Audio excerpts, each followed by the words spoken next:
Find work done by this battery, नहीं बता रहा यार मैं। Find work done by this battery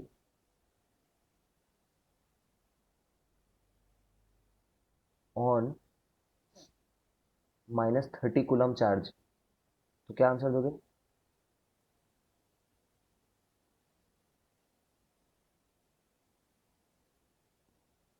answer सोचो।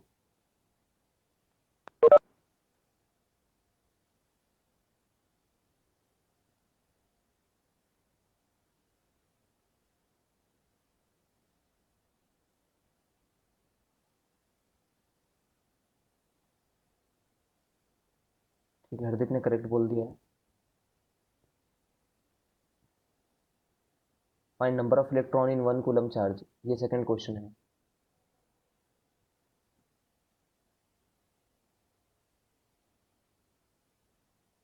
ठीक है ठीक है ठीक है, वर्क डन जो होता है वो क्या होता है वैसे? वर्क डन बाई चार्ज जो होता है वो पोटेंशियल हुआ करता था, जानते होंगे। ठीक है, तो वर्क डन का हो जाएगा क्यूवी। ठीक है, तो ये -600 आ जाएगा क्योंकि उन दोनों का वो, ठीक है, प्रोडक्ट, सोल्यूशन करेक्ट।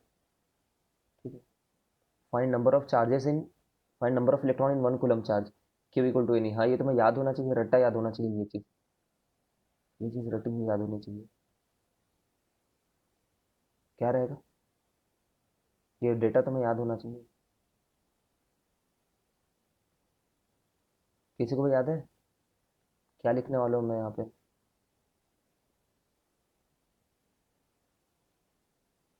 ठीक है, ये याद होना चाहिए तुम लोग को, ठीक है ना? क्यू इक्वल टू एनी, वैसे निकाल सकते हो हर समय। अब यहाँ पे हम लोग ना -1 कूलम लिख दे रहा हूँ ताकि तुम समझो कि इलेक्ट्रॉन में तो नेगेटिव ही चार्ज रहेगा ना, तो अगर वो पहले 1 बोला था तो सिर्फ मैग्नीट्यूड के बारे में बात कर रहा था।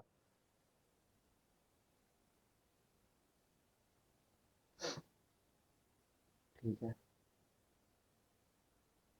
इतना, तो n कितना हो जाएगा? 10⁻19/1.6। जब इसको सॉल्व करोगे, जैसे भी सॉल्व करना चाहो तो जैसे भी सॉल्व कर लो, 1.6। जब इस वाले पार्ट को सॉल्व करते हैं ना तो ये निकल करके आता है 6.25। 6.10 नहीं है, 6.25 है, 10 नहीं है। ठीक है,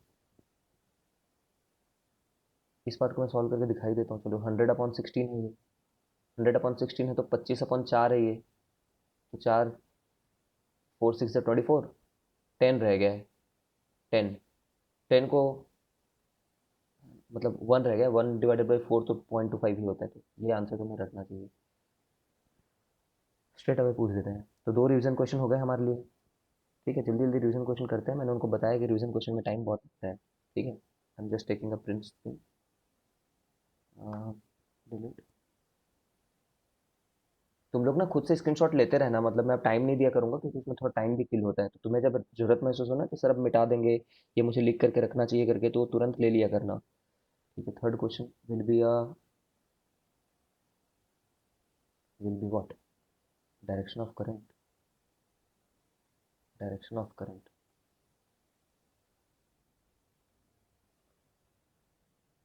इज, नंबर 1 ऑप्शन है ये, टिक करना है, इज अ यूनिवर्सल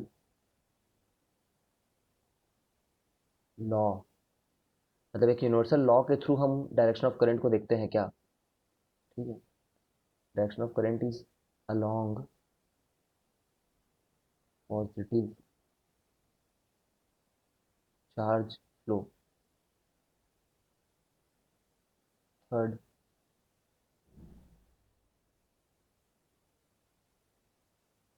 ठीक है, 2 ही ऑप्शन है मान लो, ज़्यादा लंबा नहीं करते इसको। तो इसमें एक ऑप्शन करेक्ट है ना? ये यूनिवर्सल लॉ के हिसाब से नहीं आता, बस एक कन्वेंशन है ये।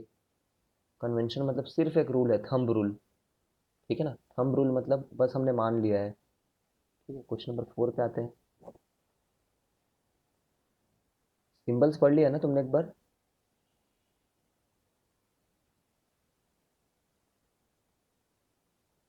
ठीक है, सिंबल्स पढ़ लिया हो तुमने, तो मैच द कॉलम कर देते हैं ट्रू फॉल्स की जगह पे।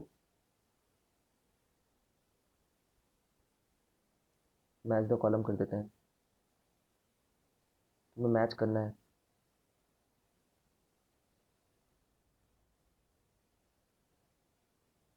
तुमने कभी ऐसे टाइप की मैचिंग देखी है, एक साइड 3 ऑप्शन दे देते हैं, राइट साइड ज़्यादा ऑप्शन दे देते हैं?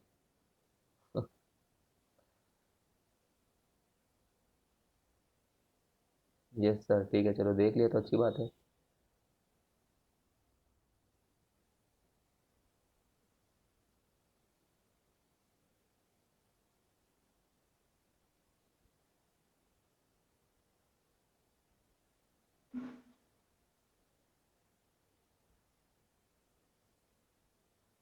चलो ना यार, मतलब टाइम पास नहीं करते।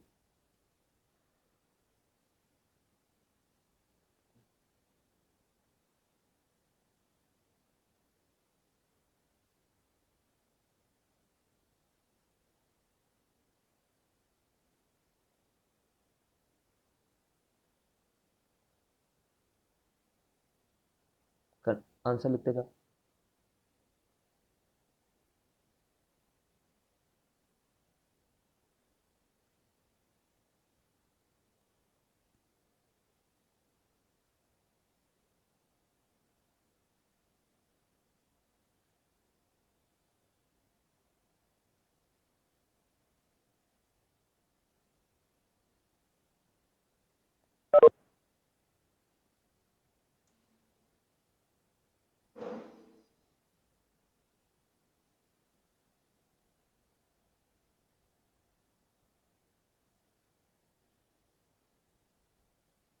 ठीक है, बेसिकली यही यही है ना? जस्ट क्विक रिवीजन, तो तुमने आंसर खुद लिख लिया होगा। जो ए है, ये एक बैटरी है, सेल नहीं है, cell is a single unit. ये एक रजिस्टर है। ये एक वेरिएबल रेजिस्टेंस है, रियोस्टाट। क्या काम आता है मैं बताऊंगा। ये एक वोल्ट मीटर है। ठीक है, वोल्ट मीटर है ये। ठीक है ना? तो जस्ट टेकिंग अ स्क्रीनशॉट। चलो आज का final question. Find toaster. Toaster.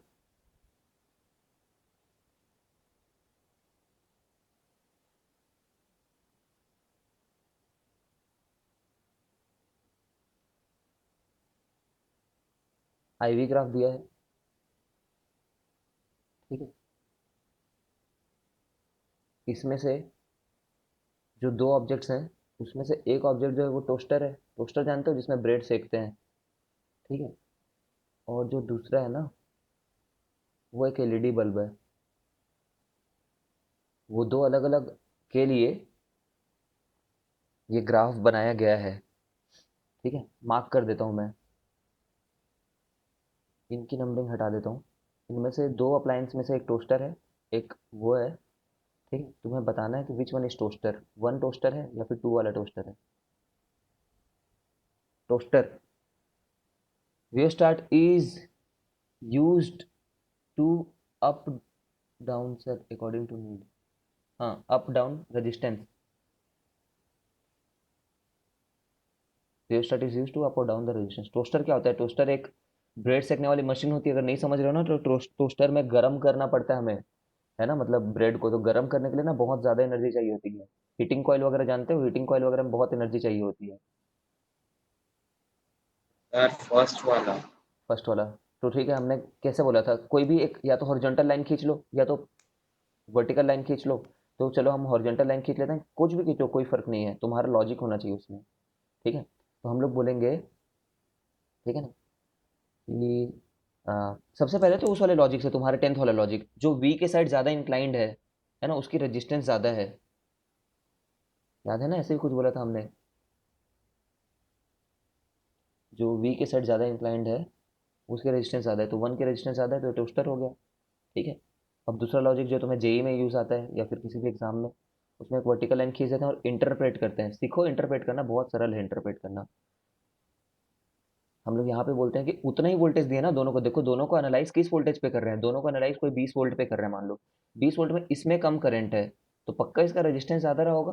Toaster के रेजिस्टेंस ज़्यादा होते हैं। All those things which are used for heating up, heating, है ना, हीटिंग में बहुत एनर्जी चाहिए होती है, ये बात याद रखना। जैसे हीटिंग में कॉइल हो गया घर का, हीटर आजकल ज़्यादा लोग यूज़ नहीं करते हैं, गैस से पकाते हैं, है ना, लेकिन अब ठंडियाँ आ रही हैं तो वाटर हीटर, ऑल्दो तुम्हारे लिए कोई काम नहीं है, नहाते हो उनके लिए बस काम है, तो वाटर हीटर, ठीक है। और बता सकते हो बल्ब, पहले देखे हो, पहले गर्म करके बल्ब से, खैर इस बात पे आएंगे, आज आज का टॉपिक यही रहेगा, बल्ब वगैरह को समझना, ठीक है। तो इन सभी में ना बहुत ज़्यादा एनर्जी लगते हैं। और बता सकते हो गीज़र, देखे हो, 600 600 वाट 800 वाट के गीज़र रहते हैं। पंखे कितने वाट के होते हैं? 150 वाट के होते हैं, ठीक है। ये सब पढ़ेंगे इस साल, इस साल मतलब अभी। Sir iron. आयरन, आयरन में ना, आयरन में इतना ज़्यादा नहीं होता क्योंकि तुझे कपड़े को, समझ है ना, भूंजना नहीं है तेरे को, लेकिन फिर भी रहता है ये 300 तक का रहता है। घर के बाकी टीवी वगैरह से तो ज़्यादा ही पावर लेता है ये, टीवी वगैरह से। टीवी में कुछ जलाना नहीं है, कुछ वेल्डिंग मशीन बोल दिया हरदीप ने, भाई वेल्डिंग मशीन में तो गरीब हो जाएंगे अगर उसको चलाएंगे तो, इतनी एनर्जी लेता है वो।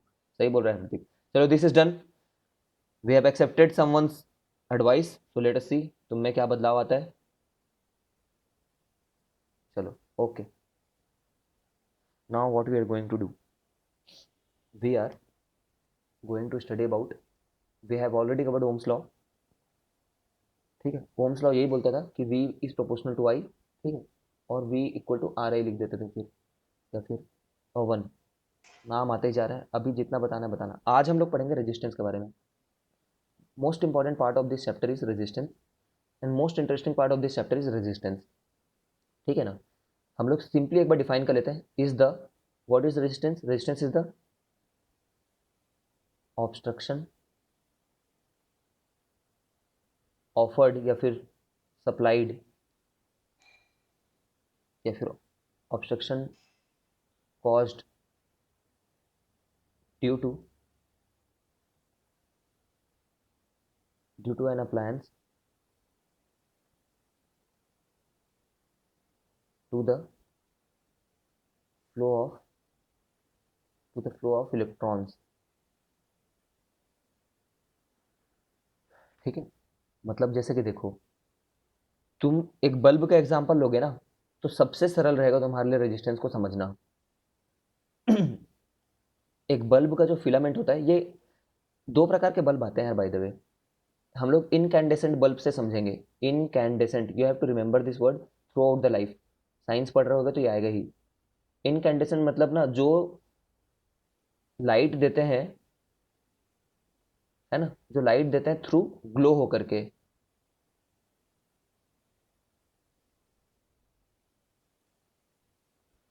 हाँ स्टूडेंट्स, एक बात बोलना चाहूँगा। कल एक स्टूडेंट थी, उसने हमारा ग्रुप लीव किया, तो हमने उससे पूछा कि व्हाट वाज द रीज़न।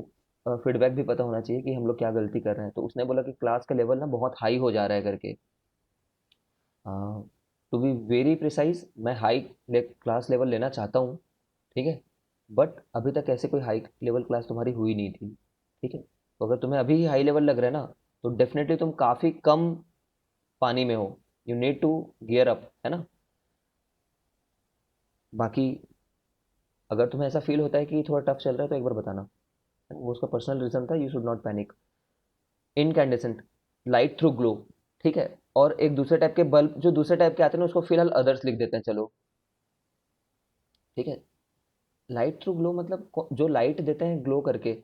जैसे यार, बल्ब, हमारा नॉर्मल बल्ब देखे हो, ये फिलामेंट वाला, फिलामेंट वाले बल्ब जो है ना, इतने रेड हॉट हो जाते हैं कि उससे, उसके चलते उसमें से एनर्जी निकलने लग जाती है, रेड हॉट हो जाते हैं, ग्लो करते हैं इसके चलते, ठीक है। दिस इज सिमिलर टू, एक आयरन रॉड को लो, ठीक है, और उसको बस गर्म कर दो हीटर में रख करके, तो आयरन रॉड से भी कुछ गर्मी निकलने लग जाएगी, ठीक है।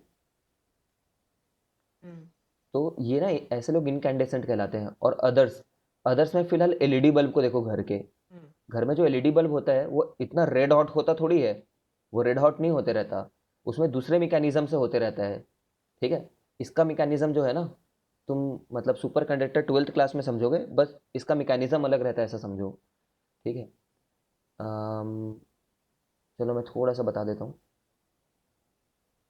इसमें। जानबूझ करके सुपर कंडक्टर में पीएन जंक्शन हमने बनाया होता है, बस कहानी की तरह सुनो, you need not understand this. P junction बनाया होता है एक साइड, एन जंक्शन बनाया होता है, इसको डायोड बोलते हैं।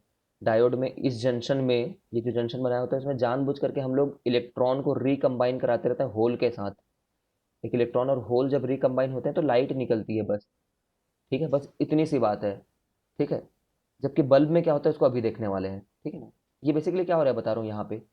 तुमने इतना समझ लो बस समझने के लिए कि कुछ इलेक्ट्रॉन ऊपर गए हुए हैं एक्साइट होकर के, वो इलेक्ट्रॉन जब नीचे आएंगे तो लाइट निकलेगा। ठीक है, तो ये प्रोसेस जो हो रहा है ना ऊपर से नीचे आना, इसको हम लोग खुद इसमें फैसिलिटेट किए होते हैं। ठीक है, अभी इसके बारे में ज़्यादा डिस्कस नहीं करूंगा, जितना बता रहा हूँ उतना ही डिस्कस करूंगा। इस जंक्शन में ना खुद ही हम लोगों ने ऐसे नीचे आने को, ऑल्दो एग्जैक्टली ऐसा नहीं होते रहता, बट तुम इसी लेवल को जानते हो। तो इसमें ऐसे नीचे आने को जानबूझ करके हमने फैसिलिटेट किया होता है, मैन्युफैक्चरिंग में ही इसको थोड़ा किया होता है ताकि ये कॉम्बिनेशन ज़्यादा हो। ठीक है, यहाँ पे होल कहाँ पे है? यहाँ पे ये जब इलेक्ट्रॉन ऊपर चले जाता है ना, ये इलेक्ट्रॉन जब ऊपर गया है तभी तो नीचे आ रहा है। तो इलेक्ट्रॉन जब ऊपर जाता है तो जब वो जाता है तो यहाँ पे एक वैकेंसी क्रिएट हो जाती है, बोलते हैं हम वैकेंसी। उस वैकेंसी को होल बोलते हैं। तो समझ रहे हो, इसमें पूरा ग्लो नहीं होता, वैसा नहीं हो जाता कि लाल पीला हो गया उसके चलते वो ग्लो कर रहा है। ठीक है, this is nothing which you should know. अब इसके बारे में पढ़ते हैं। ये इनकैंडेसेंट है, और एक दूसरे इनकैंडेसेंट लाइट के बारे में बता सकते हो? मैंने दो बता दिया। लैंप देखे हो क्या, मिट्टी तेल से जो लोग चलते हैं? ठीक है ना, देखो ना ये मतलब बेसिकली यहाँ पे जलते रहता है, ये लॉ जो है केरोसिन के चलते जलते रहती है और वो ग्लो करता है। तो ग्लो होने के चल जलने के चलते ग्लो कर रहे हैं लोग। ठीक है, इनकैंडेसेंट इनको बोलते हैं। तुम्हें तुम अपने हाथ को आग लगा दो, हाथ में से भी जो ग्लो निकलेगा तुम इनकैंडेसेंट बन जाओगे। बट मत लगाना प्लीज।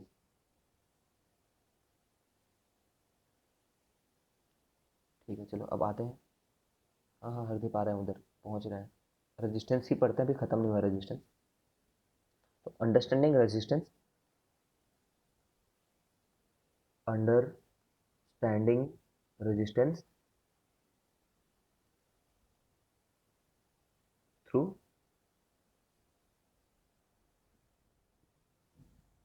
A bulb. बल्ब से समझते हैं। देखो, एक बल्ब को अगर तुमने फिलामेंट को देखा होगा तो कितने ज्यादा इंटरट्विन्ड होता है, देखे हो? वो सिर्फ ऐसा नहीं होता, बल्ब जो होता है ना वो सिर्फ ऐसा नहीं होता। अगर तुमने ध्यान दिया होगा तो वो और इंटरट्विन्ड होता है इसमें। एकदम जल्दी छोटा छोटा मुड़ा रहता है, छोटा छोटा मुड़ा रहता है, देखे हो? फिर वो ऐसा करके जाते रहता है, अभी भी मुड़ा हुआ ही है वो। और बहुत ही पतला होता होगा, तुम्हें लगता होगा यार इतना पतला बनाने में तो बहुत एफर्ट लगता है, तो ऐसा ना होकर के बल्ब रियलिटी में ऐसा रहता है। और ये बहुत ज़्यादा ही पतली रहती है। This is the most important aspect which you should focus right now, कि ऐसा क्यों किया होगा उन्होंने, पतला। ठीक है, तो हम लोग क्या बोलते हैं कि तुम सोचो, तुम सोचो कि तुम्हें, कुछ लोग हैं यहाँ पे, उन सबको यहाँ से जाना है इस रास्ते से। ठीक है, अब यहाँ पे कुछ कर्नल, मतलब सॉरी, कुछ वो लोग भी हैं, प्रोटॉन लोग भी हैं। ये वायर के अंदर के बारे में बात कर रहा हूँ इन जनरल, अगर तुम समझ रहे होगे। ठीक है, और यहाँ पे बहुत सारे लोग हैं, ये लोग किसको डिनोट कर रहे हैं? इलेक्ट्रॉन्स को डिनोट कर रहे हैं। जब बैटरी को ऑन कर देते हो ना तो इन सभी लोगों को यहाँ से जाना होता है। तो तुम बस ये पूछो कि तुम यार इस पाथ से जाना पसंद करोगे, पाथ नंबर 1 से, इन लोग से पूछो, या फिर तुम इस पाथ से जाना पसंद करोगे। दोनों पाथ बराबर लंबाई के हैं बट इसमें जगह कम है। किसमें ज़्यादा उनको दिक्कत आएगी? विच विल हैव मोर दिक्कत, बस ये आंसर दो। ठीक है ना, मोर प्रॉब्लम किस में होगी? उन्हीं 5 लोगों में, ऑब्वियसली 2 में, डेफिनेटली 2 में, है ना। बिकॉज हम लोग ऐसा बोल सकते हैं कि उतना ही ज़्यादा रेजिस्टेंस महसूस होगा जितना छोटा वो एरिया होगा। ठीक है ना, छोटे में ना ज़्यादा बार टकरा जाने की उनकी संभावना रहेगी। उनका लक्ष्य है इसको पार करना, बट आपस में टकरा टकरा जा रहे होंगे। तो सेकंड वाले में, है ना, ज़्यादा उनको रेजिस्टेंस महसूस होगी। सिमिलरली अगर मैं तुमसे पूछूं कि एक इतना बड़ा रास्ता है, ठीक है ना, और एक उसी मोटाई का, सेम मोटाई का इतना बड़ा रास्ता है, तो किसमें ज़्यादा बार टकराने का चांस रहेगा? ठीक है, टकराने के हिसाब से किसको वो लोग बोलेंगे कि यार इसमें ज़्यादा बार टकराएंगे हम लोग, इसमें ज़्यादा दिक्कत होने वाली है, ये वाला रास्ते से अच्छा तो ये वाला रास्ता है।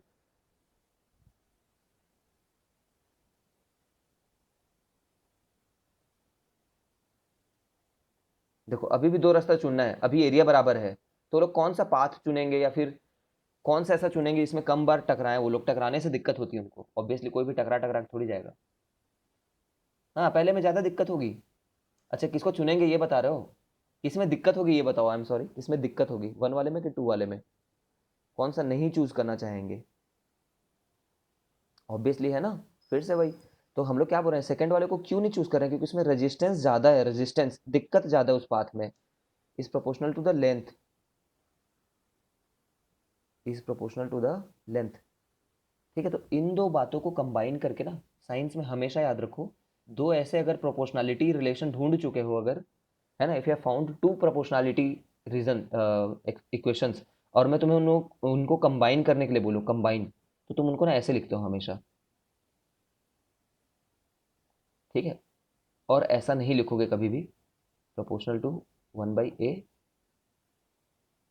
प्लस एल, ऐसा नहीं लिखते, प्रोडक्ट में लिखते हैं उनको। ठीक है, क्यों करते हैं क्या करते हैं तुम अभी मत जानो, प्रोडक्ट में लिखते हैं। देखो इससे भी वही सेंस निकल कर के आ रहा है कि लेंथ के मतलब कंबाइन किया तो वही सेंस रहना चाहिए जो ये दोनों बोल रहे थे। ठीक है, जब इस प्रोपोर्शनलिटी को हटाते हैं तो ऑब्वियसली कुछ कांस्टेंट आना चाहिए, उस कांस्टेंट को इस चैप्टर में रो नाम देते हैं। ठीक है, और इस रो का नाम रजिस्टिविटी रखते हैं, रजिस्टिविटी रखते हैं।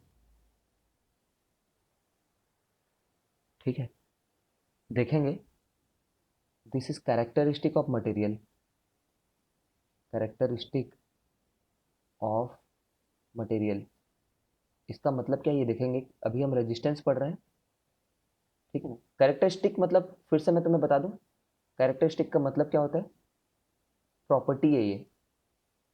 कैरेक्टरिस्टिक मतलब कैरेक्टरिस्टिक, कैरेक्टरिस्टिक ये प्रॉपर्टी है। एक मिनट,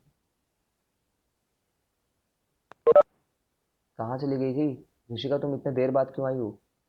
कैरेक्टरिस्टिक जो है वो प्रॉपर्टी है, मतलब तुम नहीं बदल सकते इसको। ठीक है ना, मतलब सिंपल मेथड से नहीं बदल सकते, मार दिया पीट दिया लंबा कर दिया, इससे नहीं बदल सकते। Obviously throughout the science temperature has always some effect on everything. ठीक है, टेम्परेचर का कुछ ना कुछ असर तो रहता ही है। ठीक है, तो टेम्परेचर बदलने से रजिस्टिविटी बदल जाएगी। ये किस बात को डिनोट करती है रजिस्टिविटी, मैं तुम्हें बताऊंगा। ठीक है ना, तो जैसे कि मैं तुम्हें बोलूँ, चलो रजिस्टिविटी में थोड़ी देर बाद आते हैं, है ना। रजिस्टिविटी ये बताता है कि अंदर में कैसे अरेंजमेंट्स हैं इलेक्ट्रॉन के। ठीक है, ये डेफिनेशन लिखना नहीं है तुम्हें, बट ये इसी चीज़ को दिखाता है। अभी स्क्रीनशॉट खींच रहा हूँ, फिलहाल इतना बात को स्टैब्लिश किया अपन।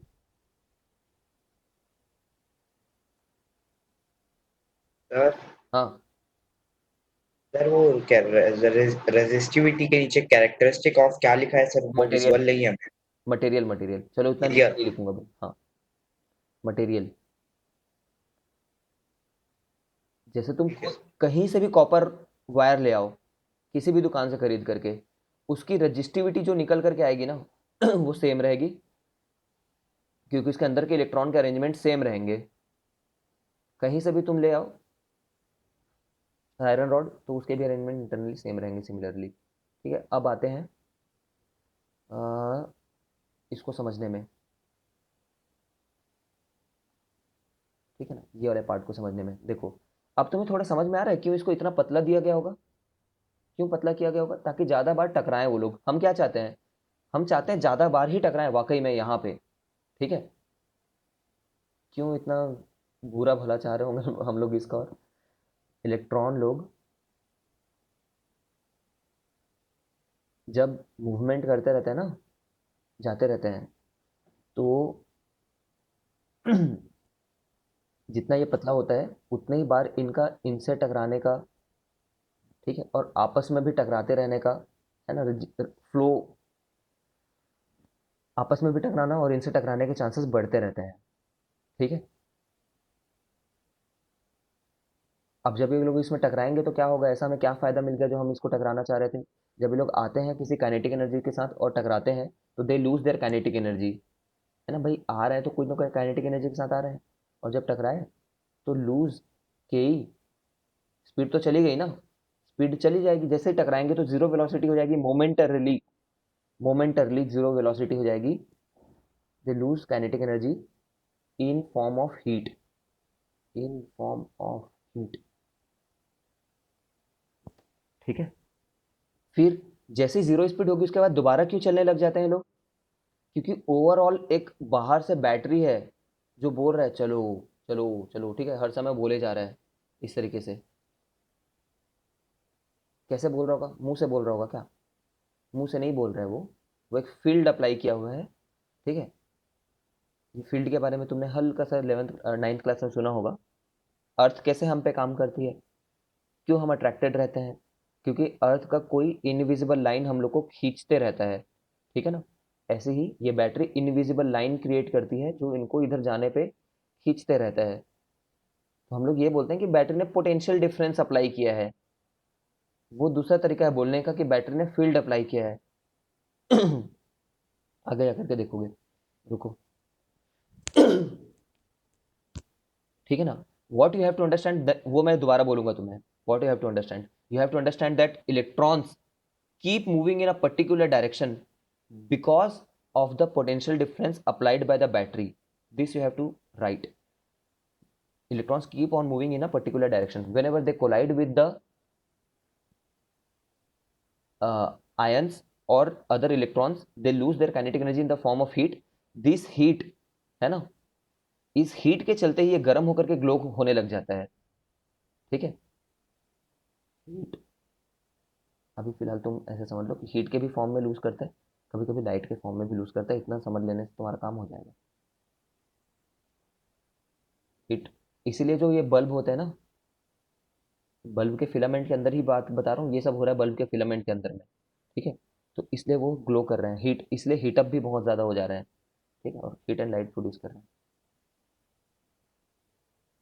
और क्या, समझ गए क्या, कितनी बार टकराएंगे सोचो इस पूरे पाथ में जाएंगे तो, ठीक है। अब एकदम ऊपर से बोलता हूँ मैं, शॉर्ट पॉइंट।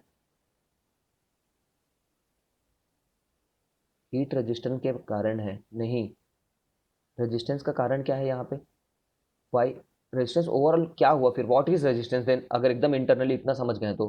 कोलिजन, रेजिस्टेंस की रीजन क्या है यहाँ पे, कोलिजन है, collision is the reason of the resistance.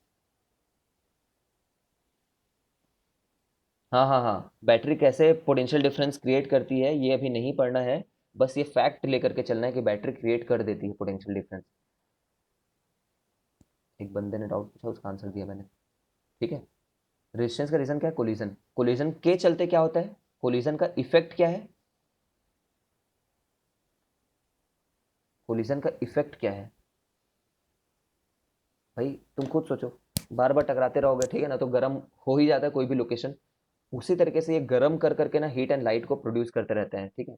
तुमने ये देखा है कोई मीटियोर अर्थ पे गिरता है, ठीक है, कोई मीटियोर अर्थ पे गिरता है, जिस जगह पे गिरता है उस जगह पे थोड़ी सी आग लग जाती है, ठीक है ना, गर्म हो जाता है वो जगह, मत जाना उस जगह पे तुरंत ही, ठीक है। क्यों ऐसा होता है, बिकॉज उतनी काइनेटिक एनर्जी लेकर के वो मीटियोर ला रहा था और एकदम से रुक गया वो, तो कहीं तो गई होगी ना, तीन फॉर्म में गई होगी, ठीक है। एक तो बहुत जोर से साउंड आई होगी, बहुत ही जोर से, तो साउंड एनर्जी में कन्वर्ट हुई होगी वो काइनेटिक एनर्जी, ठीक है। और गर्म हो गया होगा वो लोकेशन, तो हीट एनर्जी में भी कन्वर्ट हुई होगी, अगर आग वगैरह लगा है, ठीक है, या फिर कोई लाइटनिंग टाइप से हुई है या फिर कुछ समझ रहे हो ब्लास्ट हुआ है, तो हीट एनर्जी भी आई होगी, सॉरी लाइट एनर्जी भी आई होगी, ठीक है।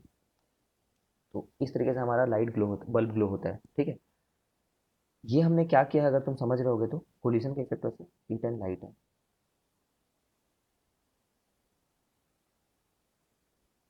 ठीक है। तुमने ना नाइन्थ में पढ़ा है, नाइन्थ में पढ़ा है, इसलिए मैं एक बात बताता हूँ मैं, ये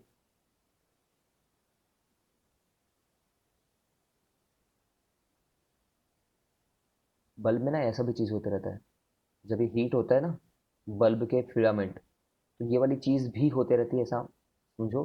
अगर कंफ्यूज हो रहा है तो छोड़ देना। हीट होता है तो ये इलेक्ट्रॉन हीट एनर्जी को लेकर के ऊपर चले जाता है, जिसके चलते यहाँ पे वैकेंसी क्रिएट हो जाती है। बट इलेक्ट्रॉन का एक्चुअल घर तो नीचे था, तो कभी ना कभी नीचे आना चाहेगा ही। और जब वो नीचे आता है ना, तब वो लाइट एनर्जी एमिट करता है, क्योंकि एनर्जी लेकर के ऊपर गया था, तो वापस जब आएगा तो कोई ना कोई एनर्जी तो देनी ही पड़ेगी उसको। ठीक है ना? तुम जानते हो ना, यहाँ पे एनर्जी फिक्स रहती है, फिर यहाँ पे एनर्जी फिक्स रहती है, तो वापस आएगा तो कम एनर्जी ही रहनी पड़ेगी उसकी। तो जो वो एनर्जी लूज करता है वो ये होता है। बट अगर ये नहीं समझ रहे हो तो इट्स ओके। तुम बस इतना समझो, टकराने के चलते कई चले जाते हैं, वो हिट एंड लाइट बनता है। चलो बहुत हुआ, बहुत हुआ। Control all delete. ठीक है, हमने क्या डिस्कस किया? Question number 1, why filament are made of, ये क्वेश्चन ऐसे भी का, made up of tungsten. Tungsten का क्यों बनाते हैं?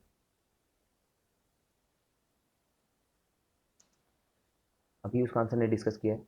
क्यों पतला बनाते हैं वो डिस्कस किया अभी तक हमने। इसका आंसर क्या है वो देख रहे हैं। What is made up of tungsten? Tungsten is, tungsten has number 1 high resistivity, high resistivity. ठीक है, अभी मैं बताऊंगा क्यों तुम्हें रजिस्टिविटी वर्ड यूज करना है, रेजिस्टेंस नहीं। ठीक है, चाहो तो हाई रेजिस्टेंस लिख सकते हो, बट उससे बेटर आंसर है। एंड हाई मेल्टिंग पॉइंट, कुछ लोगों ने करेक्ट बोल दिया। एंड हाई मेल्टिंग पॉइंट होता है इसका। तुम चाहोगे क्या तुम्हारा जो बल्ब है थोड़ा टाइम में गल जाए? बहुत गर्म रहता है, तुम सोचे हो कभी कि बल्ब को ऐसे हाथ से मत छू देना निकालते समय, इनकैंडेसेंट बल्ब को बहुत गर्म रहता है जब वो चालू रहता है तो।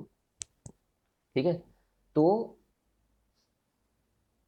जब बल्ब उतना बाहर में गर्म है उतना, तो अंदर में जो एक्चुअल मेटल है वो तो कुछ ज्यादा ही गर्म होगा ना। हाँ, 3000 सेल्सियस बोल दिया, मान्य नहीं यार, चलो मान लेते हैं। ठीक है, तो फिर उसको ग्लो नहीं होना चाहिए ना, नहीं तो पिघल जाएगा, वो पिघल जाएगा। ठीक है, तुम जानते भी हो जो लोग थोड़ा फॉल्टी बना देते हैं, ढंग से नहीं बनाते हैं, वो इन लोग का पिघल जाता है। एक्चुअली में पिघल जाता है तो देखो टूट जाता होगा। फॉल्टी बल्ब वैसे होते हैं। यहाँ से लिखना है तुम्हें फुल मार्क्स लाने के लिए। और डिस्कस करते हैं, अभी रुको रुको, पूरा डिस्कस करने दो फिर पूछना जो डाउट पूछ रहे हो। अभी रफली ऐसे ही बना दे रहा हूँ मैं, तुम जानते हो ये खुद आपस में भी इंटरवाइंड है, वो नहीं बना रहा हूँ टाइम के कमी के चलते। तो बल्ब को तुमने देखा होगा, यहाँ पे एक गैस रखते हैं, everybody know from the GK, एक इनर्ट गैस रखते हैं। ठीक है, क्या रखते हैं बताओ? नियॉन रख सकते हैं। ठीक है, आर्गन रख सकते हैं, चलेगा, ये सब चीज़ों को रख सकते हो। ठीक है, क्यों ऐसा कर रहे होंगे? क्यों कर रहे होंगे? फिर ये बाहर में ये क्यों डाला है बल्ब, बाहर में ग्लास क्यों डाल रखा है? सभी क्वेश्चन है सीबीएसई के।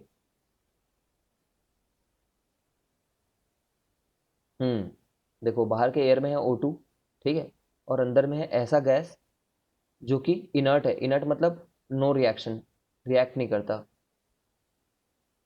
ठीक है, नाइट्रोजन भी डाल देते हैं ऑल्दो ये इनर्ट नहीं है। ठीक है, ऐसा चीज डालो अंदर में जिससे ये रिएक्ट मत करे। ये कौन? टंगस्टन। टंगस्टन डब्ल्यू से रिप्रेजेंट करते हैं ना, जानते हो ना, टंगस्टन को डब्ल्यू से रिप्रेजेंट करते हैं। ये वुल्फ्राम जो लिख रहा हूँ ये टंगस्टन ही है। ठीक है, ताकि ये टंगस्टन डब्ल्यू ही रहे, और ऑक्सीडेशन के चलते कुछ WO2 या फिर कुछ ऐसा, I don't exactly remember the compound name, but कोई WO का कोई कॉम्बिनेशन ना बन जाए। क्यों? अगर वो ऑक्साइड होकर के ऐसा बन गया WO, तो क्या प्रॉब्लम है? तब वो अपनी प्रॉपर्टी खो देगा, इसकी अलग प्रॉपर्टी होंगी, है ना? हो सकता है जल्दी मेल्ट हो जाता हो, हमें कैसे पता? हमें ये पता है कि ये जो है 3000 पे मेल्ट होता है, लेकिन हो सकता है ये जो है वो, जस्ट सेइंग, हो सकता है ये 1000 डिग्री सेल्सियस पे ही मेल्ट हो जाए। समझ रहे हो? तो अब ये बल्ब का मटेरियल नहीं रह गया ना, ये बल्ब के लिए अच्छी बात नहीं है।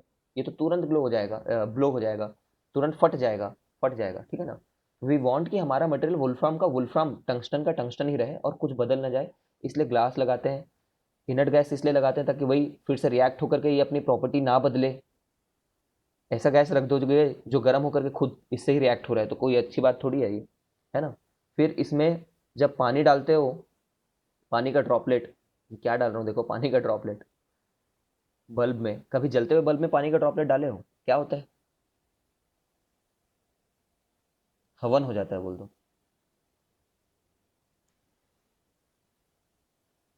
क्या होता है? ऐसे मजाक करो, रिएक्शन होता है, बोल रहा है हरदीप। फ्यूज हो जाता है, बल्ब फ्यूज हो जाता है, फूट जाता है भाई, फूट। सर ग्लास के ऊपर आता है तब भी? हाँ, ग्लास में ही पानी डालोगे ना बाहर से, ऐसे छिड़क देना थोड़ा, ठीक है, तो फूट जाता है, सच में ब्लास्ट हो जाता है। ठीक है, ये क्यों होता है? ये इसलिए होता है क्योंकि ग्लास जो है ना, गर्म होकर के थोड़ी सी एक्सपेंडेड रहती है, थोड़ी सी। तुम्हें पता नहीं चलेगा, बट किसी भी चीज़ को गर्म करो तो थोड़ा सा एक्सपैंड होने का उसका वो तो रहेगा ही मन, समझ रहे हो। तो जब उसमें ड्रॉप पड़ते हैं ना पानी के, तो वो लोकल जगह जो है वो तुरंत ही ठंडी हो जाती है। तुरंत ठंडी हो गई है तो तुरंत सिकुड़ना चाहेगी वो, है ना, एकदम सडन सिकुड़ना चाह रही है। तो सडनली किसी चीज़ को सिकुड़ने में फट जाता है वो, ठीक है ना, इस चक्कर में फट जाता है वो। सडन कंट्रैक्शन एंड एक्सपेंशन के चलते फटता है। तो अगर बरसात में तुमने लाइट चालू कर रखी तो सुबह जा करके देखोगे तो कई बार बल्ब फटा हुआ रहता है, और लाइट बंद करके रखोगे बरसात में तो नहीं फटा रहता है, ग्लास फट जाता है वरना, ठीक। चलो, बहुत हुआ। This you have to remember why inert gases are used. Sir हाँ। सर ये N2 नहीं है इनर्ट गैस, तो फिर क्यों डालते हैं?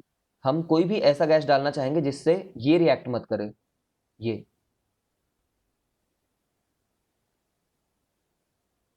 समझ रहे हो।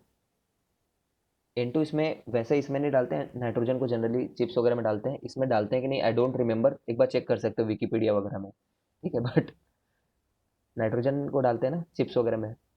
कोई भी ऐसी गैस डालो, ठीक है, कोई भी ऐसी गैस डालो जो इससे रिएक्ट ना करे, ये हमारा पर्पस है। वो इनर्ट रहे मत रहे उससे क्या लेना देना इससे, ठीक है। तो बट इनर्ट गैसेस जनरली किसी से रिएक्ट नहीं करते, इसलिए उसको डाल देते हैं, ठीक है। First question of CBSE, why inert gases are used, inert gases are used, ठीक है, so that it does not react with the tungsten material, because if it will react with the tungsten material, the property of the tungsten material will change and it will decrease its melting point, ठीक है। Okay, हो गया। Y, tungsten के पास ना बहुत high resistivity है, मतलब intrinsically ही वो बहुत ही ज्यादा रेजिस्टेंस प्रोवाइड कर सकता है, छोटा सा लेंथ भी उसका, हाई मेल्टिंग पॉइंट है तो वो नहीं होगा, ब्लो नहीं होगा, बट वो फ्यूज नहीं होगा, ठीक है। I am just taking a screenshot. देखो, अब तुम समझ गए होगे कि गर्म करने वाले जितने डिवाइसेस हैं, गर्म करने वाले, है ना, जिनसे काम हम कैसे निकलवा रहे हैं गर्म करके, वो हमेशा ना, वो हमेशा दो चीजों को एम करेंगे। एक, दो एम करेंगे वो लोग, दो क्वालिटी उनमें जरूर रहेगी जितनी भी चीजों को गर्म कराना है हम लोग को। एक, लॉन्ग लेंथ, ठीक है। दूसरा, लेस एरिया, जितना लेस हो सके एरिया, ठीक है ना। तीसरा, तीसरा भी रहेगा, चलो तीन लिख देते हैं, हाई रेजिस्टिविटी। वो ऐसा मटेरियल का रहेगा जिसकी रजिस्टिविटी हाई रहेगी। ये तुम्हें मार्केट में पूछोगे ना भैया किसकी रजिस्टिविटी हाई है, तो मार्केट वाले बता देंगे तुम्हें, ठीक है। तो एग्जांपल लेते हैं, एक तो बल्ब हो गया। बल्ब में जानते ही हो कितना लंबा पाथ है, वो पाथ कितना लंबा बनाया है, देख रहे हो, पाथ इतना लंबा बनाया इन्होंने, ठीक है। बल्ब का फिलामेंट है, देख लेना, पेड़ नहीं है वो। Example two, heating coil, water heater देख लो, हीटर देखे हो, हीटर का कॉइल कैसे होता है, हीटर का कॉइल ऐसा ना हो करके, है ना, ऐसा ना हो करके,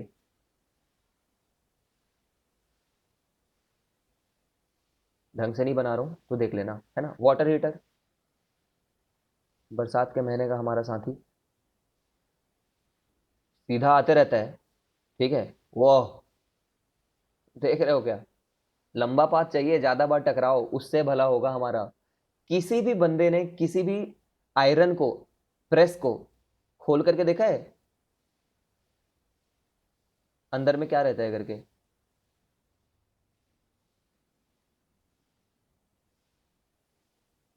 मी, ऋषिका, ऋषिका तुम क्यों करती हो यार ऐसा काम वैसे?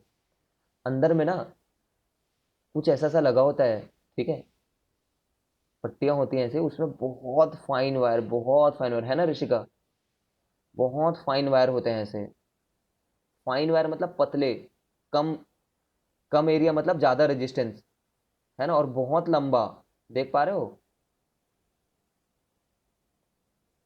सर हरदीप बोल रहे हैं तो घर बना दियो। हाँ यही है, ठीक है, घर ही है। तो हर में ना ये हो रहा है। अब तुम ये बताओ, दुनिया के हर अप्लायंस से हम लोग को गर्मी ही निकलवाना है क्या?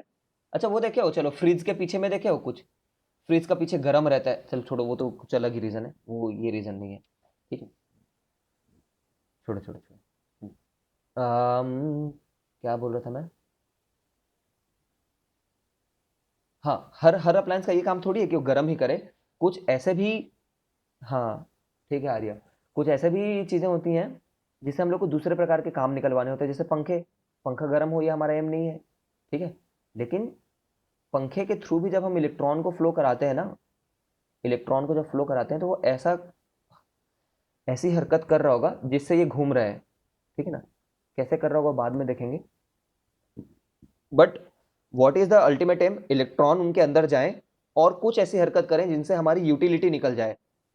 टोस्टर, टोस्टर में तो भाई भयानक रहता है, ऑल्दो हम लोग बहुत गरीब लोग हैं इधर छत्तीसगढ़ में, ठीक है, बट टोस्टर तो सभी ने देखा होता है, अंदर में बहुत वायरिंग होती है, बहुत वायरिंग होती है अंदर में, ब्रेड जल जाता है, इतनी वायरिंग होती है, मेरे से कभी ढंग से ब्रेड नहीं निकलता, ठीक है, देखेंगे प्रिंस, प्रिंस के।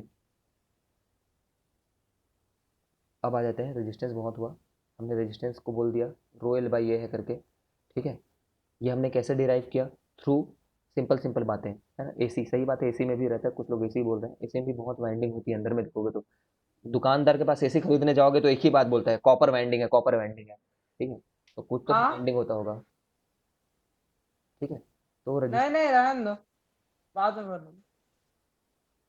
ठीक है, कोई पारिवारिक काम कर रहे हैं यहाँ पे। रेजिस्टेंस का यूनिट जो होता है ओम होता है, सभी जानते हैं, ठीक है, इसका एक आप क्वेश्चन कर लेते हैं, चलो यार, चलो एक बार ना रजिस्टिविटी को डिफाइन करते हैं, फिर उसके बाद करते हैं रजिस्टिविटी क्या है करके, ठीक है, कैसे डिफाइन करते हैं देखना, अगर आर को मैं, सॉरी, अगर मैं एल को 1 मीटर रख दूं, ठीक है, और ए को 1 मीटर स्क्वायर रख दूं, ठीक है, इफ, तो आर क्या हो जाएगा, रो 1/1, मतलब आर जो है वो रो बन जाएगा, है ना, समझ ही रहे हो? अब मैं क्या बोलना चाह रहा हूँ, देखो definition,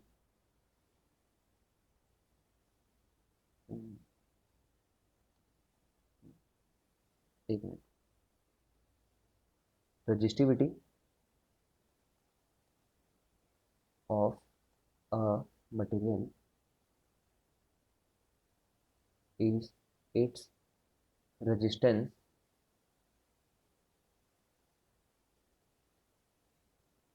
if the length of the wire is 1 meter and area of cross section समझते हो ना, area of cross section is 1 metre square. Definition मार पीट के बनाया गया है, मार पीट के बनाया गया है, मार पीट के, ठीक है, समझ ही रहे हो? हम लोग बोल रहे हैं कि अगर तुमने लेंथ को 1 मीटर कर दिया और एरिया को 1 मीटर स्क्वायर कर दिया, तो जो रजिस्टेंस आ रही होगी वही उसकी रजिस्टिविटी कहलाएगी। इससे सिंपल क्या हो सकता है? फॉर्मूला तो रटना है तुम्हें ना, ठीक है, और देखो इसमें और बातें हैं, अभी ख़त्म नहीं हो गया ये। रुको यार, थोड़ी सी ना जगह कम पड़ जा रही है मेरे को तुम्हारे चैट बॉक्स के चलते, तो तुम्हारा चैट बॉक्स इधर रख देता हूँ मैं दूर में, ठीक है। अब देखो ये क्या चीज़ है, एक वायर जो 1 मीटर की हो, 1 मीटर की वायर, और 1 मीटर स्क्वायर का क्रॉस सेक्शन, 1 मीटर स्क्वायर समझते हो कितना बड़ा होता है भाई? 1 मीटर, इत, हाथ से भी थोड़ा ज्यादा बड़ा, उतना बड़ा क्रॉस सेक्शन का वायर कभी देखे हो? तुम्हारे घर में लगा है क्या? नहीं लगा होगा, ठीक है, 1 मीटर का क्रॉस सेक्शन बहुत, लेंथ तो 1 मीटर तो ठीक है, लेंथ तो हमारे घर में 100 100 मीटर की वायर भी लगी होगी, बट 1 मीटर स्क्वायर का क्रॉस सेक्शन तो नहीं होता नहीं है, तो ये डेफिनेशन थोड़ा सा लोगों को देखने में अनरियलिस्टिक लगता है। ठीक है, इसीलिए एक दूसरा डेफिनेशन भी बनाते हैं हम लोग। इसका वॉल्यूम कितना है इस वाले वायर का? Length into area. वॉल्यूम क्या होता है? Length into area. ठीक है ना, तो 1 इंटू 1, 1 मीटर क्यूब है इसका। ठीक है, तो सोचो ये जो वायर जिसको हमने यहाँ पे डिफाइन किया है, उसमें कितना मटेरियल भरा पड़ा है? 1 मीटर क्यूब। तो अगर मैं ऐसा बोल दूँ इसी चीज़ को कि रजिस्टेंस ऑफ,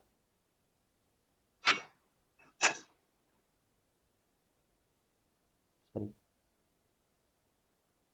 सर बीच में आपकी ऑडियो ब्रेक हो गई, एक बार रिपीट कीजिए ना। यहाँ से, हाँ सर। ठीक है फिर से सुनो। हम लोगों ने यहाँ पे जो डेफिनेशन में जिस वायर को लिया है ना, उसकी एक 1 मीटर लेंथ है, तो वो तो चलो ठीक है, 1 मीटर लेंथ बहुत सारे वायर की रहती है, बट 1 मीटर का cross section, bye the way cross section एक वायर में इस चीज़ को बोलते हैं, ये क्रॉस सेक्शन है, क्रॉस। ठीक है, इसी को क्रॉस कर रहे हैं, तो 1 मीटर स्क्वायर उसका क्रॉस सेक्शन होता है इस डेफिनेशन के हिसाब से, जिस वायर के रेजिस्टेंस के बारे में बात कर रहे हैं। ठीक है, तो ये रियलिस्टिक नहीं लगता ना बहुत, किसी ऐसा वायर का होना घर में या फिर जनरल जगहों पे जिसका क्रॉस सेक्शन 1 मीटर स्क्वायर हो। 1 मीटर स्क्वायर कैसे बनेगा? 1 मीटर बाई 1 मीटर का करोगे तब जाकर के 1 मीटर स्क्वायर बनेगा। इतने मोटे क्रॉस सेक्शन का वायर थोड़ा आता है, इतने मोटे क्रॉस सेक्शन का वायर नहीं आता है। तो हम लोग इसी डेफिनेशन को चेंज करते हैं और बोलते हैं कि देखो ये एक ऐसा वायर है जिसकी जो वॉल्यूम है, जिसकी वॉल्यूम जो है 1 इंटू 1 है, लेंथ इंटू एरिया। ठीक है, तो 1 मीटर की वॉल्यूम है, तो हम लोग इसी को बोलते हैं resistivity is the resistance, resistivity he resistance है, कैसे वायर की? Of a wire of unit volume. इसको यूनिट वॉल्यूम बोलने से खराब लगता है कुछ स्टूडेंट लोग को, तो वो लोग बोलते हैं of volume equal to 1 metre cube. ठीक है, ऐसा भी बोल सकते हो, चाहे ऐसा भी बोल सकते हो। ये डेफिनेशन ही ज़्यादातर स्टूडेंट लोग याद करते हैं finally. Resistivity is the resistance of a wire of unit volume. अगर वो वायर यूनिट वॉल्यूम का हो गया है तो उसकी रेजिस्टेंस जो भी आ रही होगी उसी को उसका रजिस्टिविटी बोल देंगे।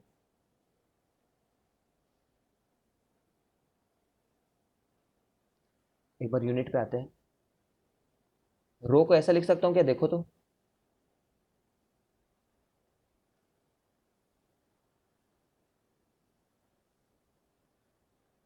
RA/L करके,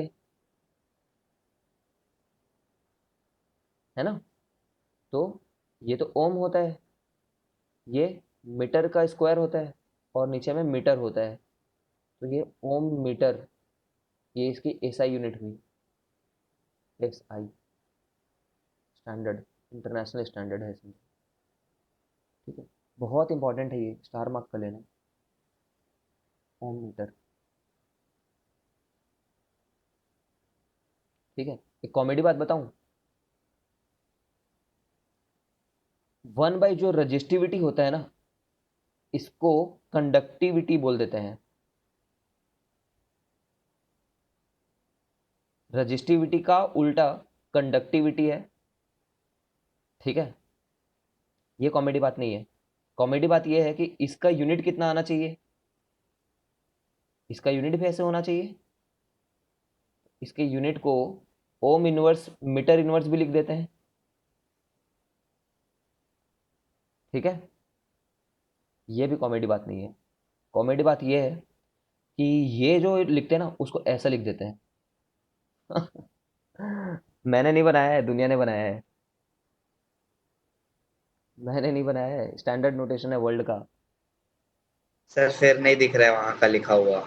अरे यार, ओम के वो उल्टा ओम के बाद नहीं दिख रहा कुछ। उल्टा ओम के बगल में मीटर लिखा हुआ है, ये देख ले। ये जो चीज़ है ये यहाँ पे दिखता है क्या तुम लोग को? हाँ सर वहां दिख रहा है। हाँ, सर वो कुछ केज जैसे कुछ यहाँ पे आ रखा है, पता नहीं क्या है। ठीक है, वो हटाता हूँ मैं।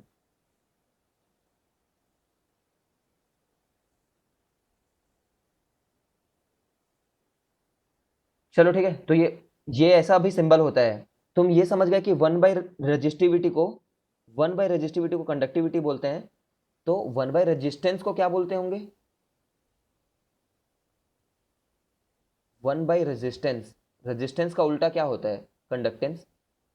नाम है सिर्फ, तुम्हें सीखना है, डरना नहीं है। ठीक है, इसका यूनिट कितना होना चाहिए था? Ohm inverse.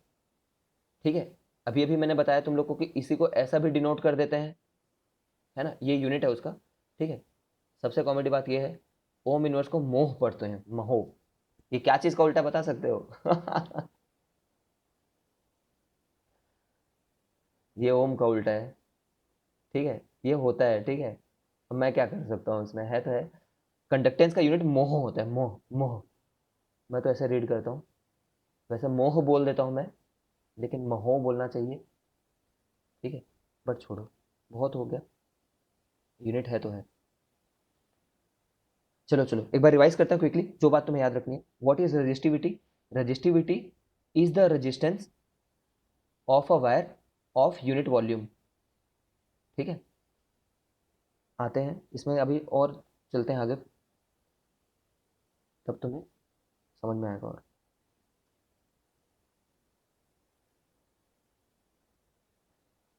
रजिस्टिविटी, रेजिस्टेंस, देखते हैं कुछ क्वेश्चन करते हैं। इफ रजिस्टिविटी इज, कुछ डेटा याद नहीं आ रहा है यार इसका मेरे को, चलो ऐसे कर लेते हैं।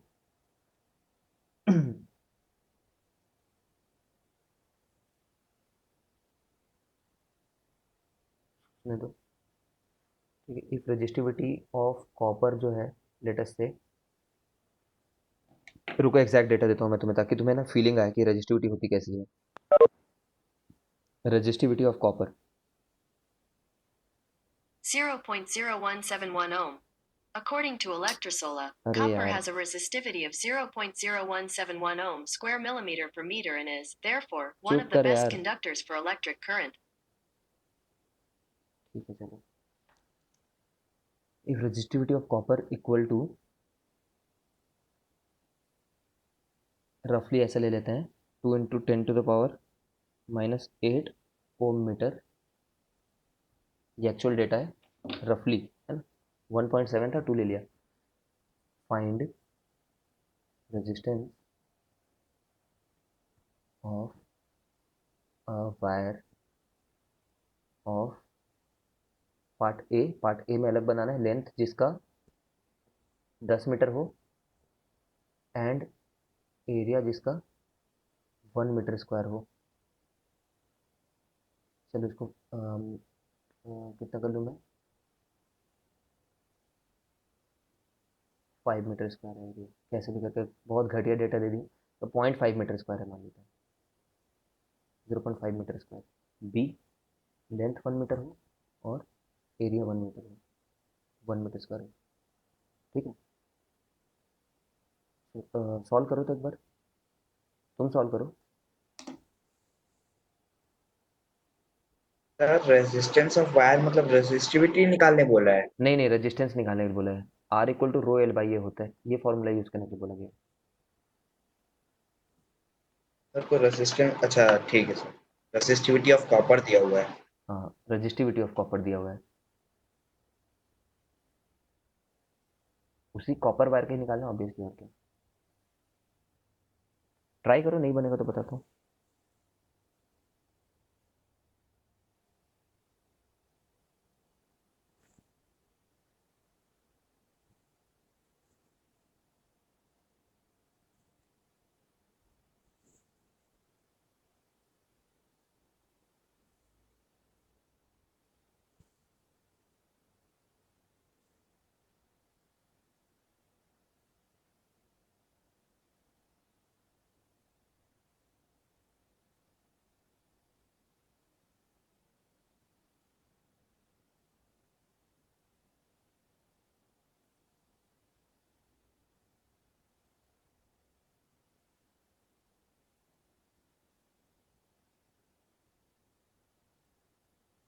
मेरा तो ये निकल कर क्या आ रहा है,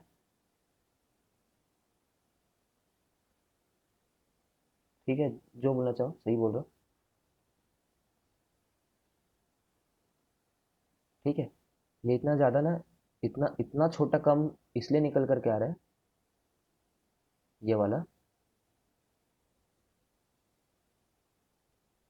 इतना छोटा इसलिए निकल कर के आ रहा है क्योंकि एरिया बहुत बड़ी है, अभी भी एरिया बहुत बड़ा है ये। उतनी एरिया नहीं रहती किसी वायर की, दुनिया में किसी वायर की नहीं बोल रहा हूँ, ऐसे इन जनरल जनरल वायर की। और सेकंड वाले का कितना आएगा, 1/1, तो इतना ही आ जाएगा ये। ठीक है, no what is the point which I was trying to drive home. क्या समझना चाहिए तुम्हें, क्या समझना चाहिए कि रजिस्टिविटी तो दे दी गई है। ठीक है, ध्यान से सुनना, सभी सीबीएसई क्वेश्चन है जो मैं बता रहा हूँ, रजिस्टिविटी तो दे दी गई है। तो इससे तुम्हें ये पता चल रहा है कि ये मटेरियल का ना नेचर कैसा है, ये मटेरियल का कैसा नेचर है, ये बस तुम्हें पता चल रहा है। ठीक है, उस मेटल का नेचर तुम्हें पता चल रहा है। और रेजिस्टेंस के हिसाब से सोचो तो एक यूनिट वॉल्यूम अगर होती ना, अगर उसकी वॉल्यूम 1 मीटर की होती, उस वायर की वॉल्यूम अगर 1 मीटर की होती तो उतनी उसकी रेजिस्टेंस भी होती, उतनी ही। ठीक है, बट ऐसा है क्या कि एक वायर दे दिया मुझे रजिस्टिविटी का, सुनते जाना ध्यान से, एक वायर दे दिया है और उसे एक ना डबल लेंथ का वायर दे दिया है, डबल लेंथ का, दोनों ही कॉपर ही हैं, वो सेम मटेरियल है। ठीक है, इसकी रजिस्टिविटी भी उतनी ही रहेगी जितनी इसकी रजिस्टिविटी रहेगी। ठीक है, क्योंकि नेचर ऑफ मटेरियल है, नेचर है उसका। बट इसकी जितनी रेजिस्टेंस रहेगी ना, इसकी अलग रेजिस्टेंस रहेगी। अगर ये एल लेंथ का है और अगर ये भी एल लेंथ, ये अगर 2L लेंथ का है, तो इसकी रेजिस्टेंस पक्का 2R ही होगी, डबल रेजिस्टेंस होगा इस पे। समझ रहे हो क्या कि कुछ भी डाउट है तुम्हें? जैसे हमारे लिए, ह्यूमंस के लिए, जैसे जो चीज़, जो काम डेंसिटी करती है ना, डेंसिटी, जैसे मान लो अगर मैं तुम्हें एक छोटा सा आयरन बॉल दूं, है ना, और एक बड़ा सा शॉर्ट पुट वाला आयरन बॉल दूं, और पूछूं दोनों की डेंसिटी क्या है करके, तो तुम क्या बोलोगे, दोनों की डेंसिटी बराबर है बोलोगे, दोनों ही आयरन है बोलोगे। 1-1 मीटर क्यूब का होता तो दोनों में बराबर मास भरते, यही डेंसिटी का मतलब है। बट टोटल मास तो अलग अलग है ना, क्यों? क्योंकि ज़्यादा बड़ा सब्सटेंस में ज़्यादा चीज़ें भराई होंगी, ऐसे ही रजिस्टिविटी दोनों की सेम है, रेजिस्टेंस इसका ज़्यादा है। इनफ।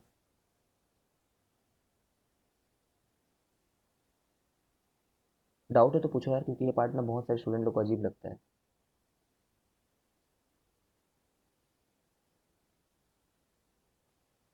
चलो क्वेश्चन करते हैं, क्वेश्चन करते हैं तो सीखते जाओगे। अ wire of length L is having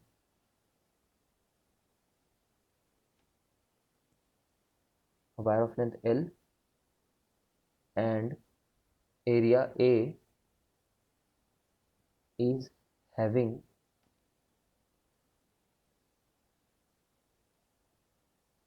resistance R and resistivity rho। ठीक है, find new resistance and resistivity if new resistance and resistivity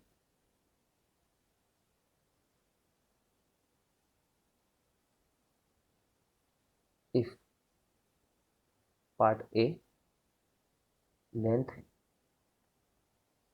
only is doubled। हम दो चीज़ों को बदल सकते हैं हम लोग, लेंथ को और एरिया को, इन दोनों चीज़ों को बदलाव में लेंथ only is doubled।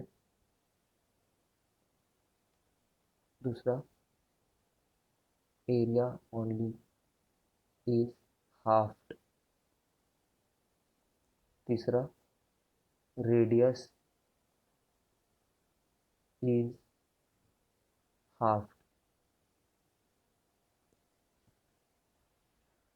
तो देखो, तुम्हें हर केस में आर क्या है नया, और नया रो क्या है ये बताना है हर केस में। क्या नया आर है, क्या नया रो है, आर डैश और रो डैश। डैश मतलब समझते होगे। तो देखो फर्स्ट को देखते हैं, सॉल्व करते हैं। लेंथ को डबल कर दिया है, लेंथ को डबल किया है, तो क्या मटेरियल बदल गया है क्या हमारा? किसी वायर के लेंथ को डबल कर दोगे, एरिया को नहीं बदला है ना। नो चेंज इन एरिया, कैसे भी करके उस वायर के लेंथ को डबल कर दिया, मतलब कहीं जोड़ दिया उसमें बगल में मान लो, ठीक है। No change in area, area नहीं बदला है। No change in length, sir कैसे? अगर फर्स्ट वाले काम को प्रैक्टिकली करना होगा तो वायर की एरिया तो को कम करनी पड़ेगी ना, पतली करनी हाँ पड़ेगी वायर को और लंबा कर देंगे। हाँ, प्रैक्टिकली करोगे तो ऐसा हो ही नहीं सकता कि सिर्फ लेंथ को डबल कर दिया उसी वायर से, है ना। बस बगल में जोड़ सकते हो तो अलग अलग बात है वो तो।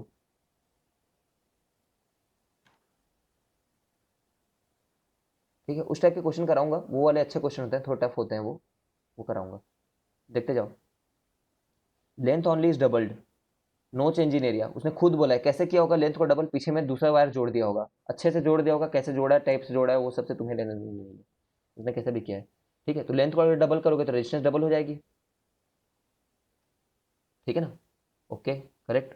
देखो तुम्हें हर बार क्या इक्वेशन लगाना है एग्जामिनर को दिखाने के लिए कि आर ओल्ड एक बार लिखना, ठीक है, और एक बार आर न्यू लिख लेना, है ना। आर डैश लिख लो, ठीक है। अच्छा, रजिस्टिविटी तो चेंज नहीं होगी ना, क्योंकि मटेरियल वही है, ये चेंज नहीं होगा। पुराना जो है उस पहले के बराबर रहेगा। लेंथ को बस तुमने डबल कर दिया, वायर को लिया कट कर दिया, वायर में पीछे वायर जोड़ दिया, तो वायर तो वही है, तो रजिस्टिविटी नहीं बदलेगी। तो यहाँ पे आर डैश में भी रो डैश को रो डैश मत लिखना, एल को एल डैश लिख लो, लेकिन एरिया को ए डैश मत लिखो, ठीक है। फिर हर बार ऐसे करके हर बार तुम रेशियो ले लेना, तो सीबीएसई वाला खुश रहेगा। आर डैश बाई आर लिए तो रो एल डैश बाई ए था, और रो एल बाई ए था। ये कट जाएगा सिमिलर जगह पे है, ये कट जाएगा सिमिलर जगह पे है, एल डैश बाई एल आ जाएगा। तो खुद बोला हुआ है लेंथ को डबल कर दिया है करके, ठीक है। तो ये कट जाएगा तो ये 2 हो जाएगा। इससे क्या पता चलता है, आर डैश जो है वो 2 आर हो जाएगा। ये तो मैथ से दिखाया हम, फीलिंग से तो पता ही है कि बस लेंथ को डबल किया तो डबल हो गया होगा रेजिस्टेंस। ज़्यादा दूर तक जाना होगा, ज़्यादा ज़्यादा बार टकराएंगे इलेक्ट्रॉन, ठीक है।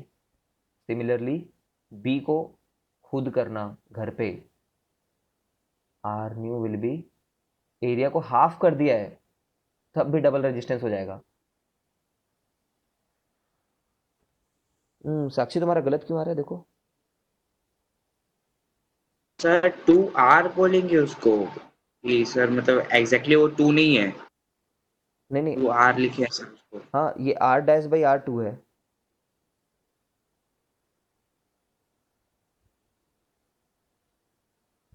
R dash by R two है तो आर डैश 2 आर हो जाएगा। अच्छा पहले रेजिस्टेंस आर बोल रखा है ना। हाँ ठीक है, अब ठीक है साक्षी।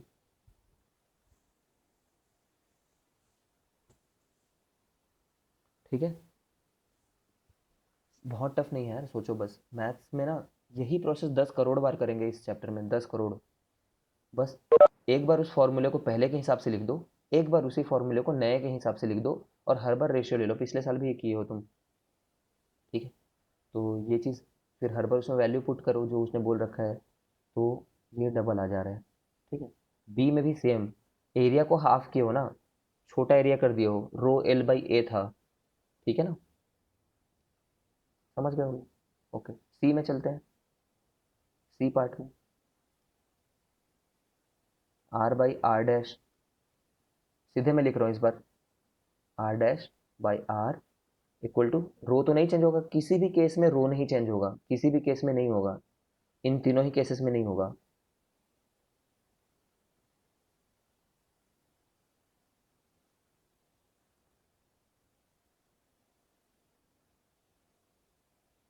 ठीक है, ये तो कट गया, लेंथ में भी कोई बदलाव नहीं है, लेंथ भी कट गया, नो लेंथ इन चेंज, है ना। क्या रह गया है, ये नीचे में रखा हुआ है, ये ऊपर में रखा हुआ है, जानते हो क्या? अगर नहीं जानते हो तो बताना, सिंपल मैथ्स है ये तो। मैं करके दिखा सकता हूँ तो तुम्हें,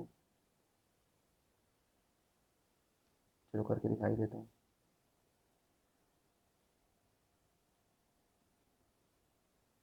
कुछ लोग कंफ्यूज कर जाते हैं यार इसमें, rho L dash by A dash, और ये वाला आर को लिख रहे हैं रो एल बाई ए, ये इससे कट गया। लेंथ में कोई बदलाव नहीं है, एल डैश एल के बराबर है, ए अपॉन ए डैश आ जाएगा, ठीक है ना। तो और क्या, रब कर देता हूँ उसको।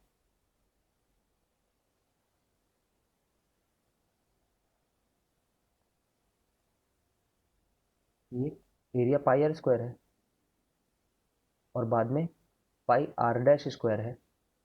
एरिया जब तुम्हें नहीं पता होगा ना, तो तुम्हें हमेशा सर्कुलर क्रॉस सेक्शन मानना है। ये मैं बता देता हूँ तुम्हें, wire generally circular cross section के ही होते हैं, हमारे घर में जो वायर होते हैं, ठीक है। तो पाई पाई कट जाएगा, आर स्क्वायर, और क्या बोलते हैं इसमें, रेडियस इज हाफ्ड, रेडियस को हाफ कर दिया तुमने। बाई फोर, नीचे में बाई फोर आएगा तो फोर ऊपर चले जाएगा, तो R dash by R, R dash by R जो है वो फोर आया है, आर डैश जो है ना वो फोर आ रहा है।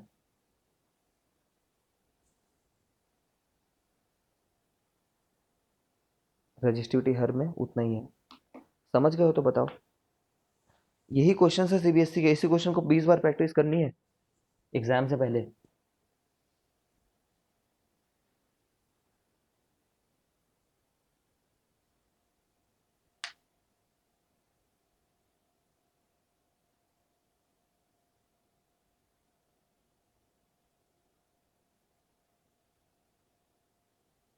चलो क्लियर करते हैं, जब क्लियर बोल दिया तो एक क्वेश्चन तुम लोग चलो करके दिखाओ।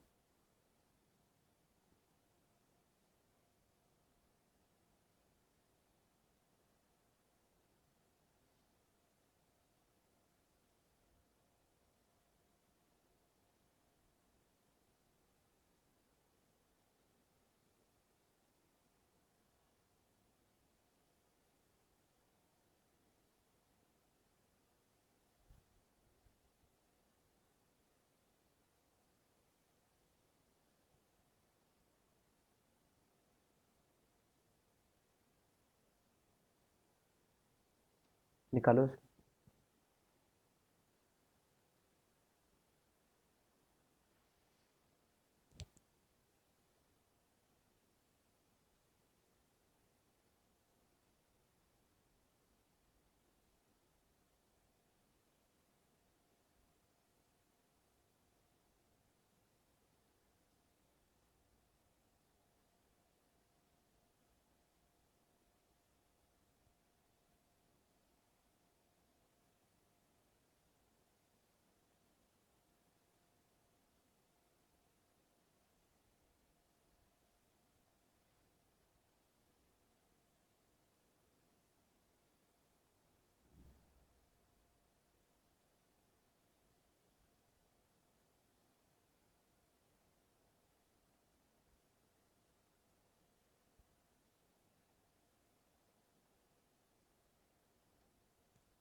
मेरा क्यों अलग आ रहा है, तुम्हारा क्यों अलग आ रहा है? मैंने गलत किया है क्या?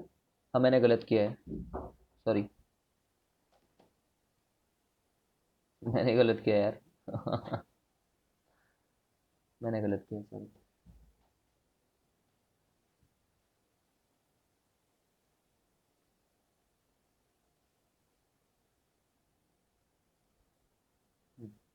इसमें देखते हैं, काफ़ी गधों की फौज तैयार कर ली है मैंने, है ना।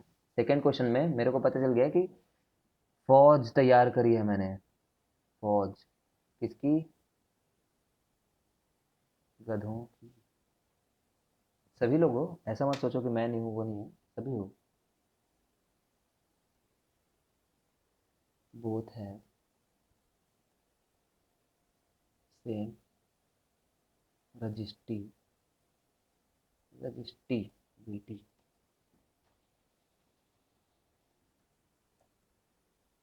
अभी भी मानिया बी दिए जा रही है। फौज में मेरी सबसे लेटेस्ट एंट्री है सर, बोल दो। भाई कॉपर है यार, प्लीज। कॉपर है, कॉपर कॉपर है, कॉपर कॉपर कॉपर है। रजिस्टिविटी जो है ना, मटेरियल की प्रॉपर्टी है। दुनिया में किसी भी जगह से कॉपर खरीद के ले आओ, कितना भी बड़ा ले आओ, कितना भी छोटे ले आओ, कैसा भी ले आओ, सबकी रजिस्टिविटी बराबर रहेगी। अगर वो कॉपर है तो सबकी रजिस्टिविटी बराबर रहेगी। ठीक है, ठीक है ना। सबकी रजिस्टिविटी बराबर रहेगी। रेजिस्टेंस अलग अलग रहेगा, ये बात पे डिपेंड करते हुए कि वो लोग का लेंथ कैसा है और उन लोग का एरिया कैसा है। ठीक है, मैं तुम्हें नीचा नहीं दिखा रहा, क्योंकि ना ये पार्ट वाकई में पहले पहले जो लोग टेंथ में आते हैं ना उनके लिए समझना थोड़ा मुश्किल रहता है। ठीक है, तो डोंट ब्लेम योर सेल्फ। मैं मजाक कर रहा हूँ, गधे ऐसे ही बोल दे रहा हूँ प्यार से। देखना, तुमने ये फॉर्मूला देखा है यार? अगर मैं रेजिस्टेंस पूछा होता ना, जो लोग कंफ्यूज हो गए, अगर मैंने रेजिस्टेंस पूछा होता ना, रेजिस्टेंस किसकी ज़्यादा है करके, रेजिस्टेंस, तो यस आंसर बी होता। जो वी के साइड ज़्यादा इंक्लाइंड है उसका ज़्यादा रेजिस्टेंस है, क्योंकि स्लोप ज़्यादा है वी आई ग्राफ का, है ना। इंक्लाइंड से नहीं देखते, ये वाले स्लोप से देखते हैं। जिसका ये थीटा ज़्यादा रहता है ना, उसकी ज़्यादा रेजिस्टेंस होती है। ठीक है, देखो क्या बोलना चाह रहा हूँ। तुमने ये फॉर्मूला देखा है? चलो पहले तो एक क्वेश्चन के थ्रू इसको वो करता हूँ मैं, मतलब एक क्वेश्चन के थ्रू सिखाता हूँ।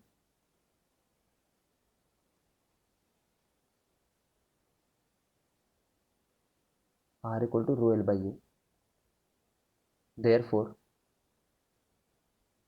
Are,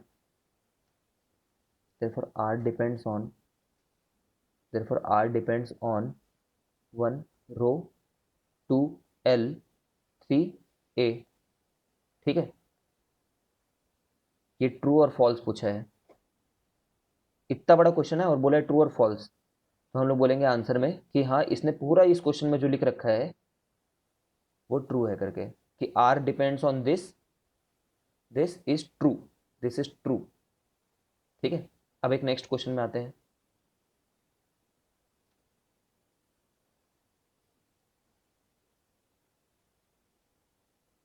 next question is rho equal to R A by L.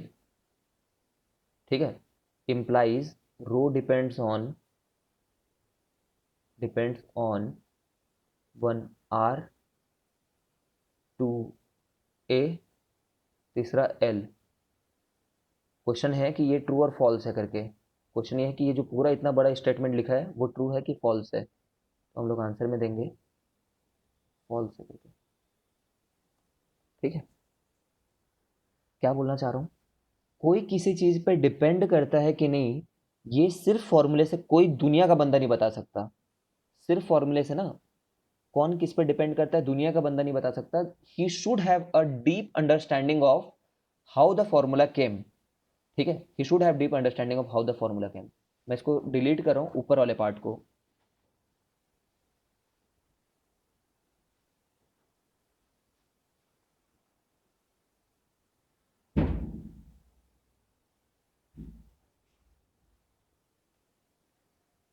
ठीक है, ऊपर वाले पार्ट को मैं डिलीट कर रहा हूँ, कर दिया हूँ, कर रहा हूँ, क्या बोल रहा हूँ।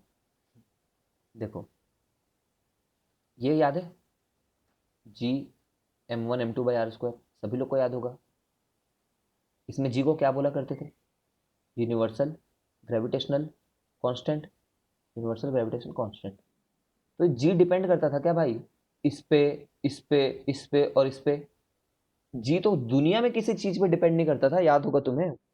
आज ले लो, कल ले लो, परसों ले लो, किसी भी शेप का ले लो, कुछ भी ले लो, ये हमेशा निकल करके इतना ही आता था, 6.67 इंटू 10⁻11, हर बार निकल करके आता था। ठीक है, तो फॉर्मूले से नहीं बता सकते डिपेंड करता है करके। कोई बंदा ऐसा नहीं बोल सकता जी जो है देखो सर जी को तो हम ऐसा लिख सकते हैं ना, ऐसा लिख सकते हैं करके। ठीक है, तो जी इन पे डिपेंड कर रहा है, ऐसा नहीं बोल देना।